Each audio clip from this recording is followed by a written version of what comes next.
இதுக்கு பேர் தவா பீஃப். மசாலாலாம் போட்டு குக்கரில் விட்டு ஒரு 10 விசில் விட்டுறணும். 10-12 விசில் விட்டுட்டா கறி ஓரளவுக்கு வெந்த பிறகு தவாவுடைய தான் கிடக்கணும். தவாவுடைய கிடந்துட்டே இதுதான் तवा बीफ. इड़के पानी डालना पड़ेगा. पानी डालो.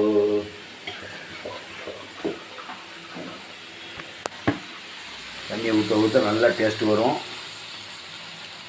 தண்ணியில் வெத்த கறி நல்லா வேகும்.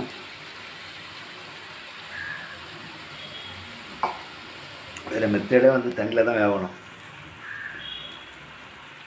கொஞ்சம் தண்ணி ஊற்ற ஊற்ற ஊற்ற ஊற்ற அதில் வற்றிக்கிட்டே வைக்க சூப்பராக இருக்கும். டேஸ்ட்டு நல்லா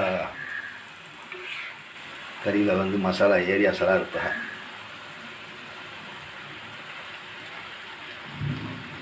மஜா கரவுண்டு வச்சு ஏற்ற வேண்டியதான். ஏற்றிட்டு ஏற்ற வேண்டியது.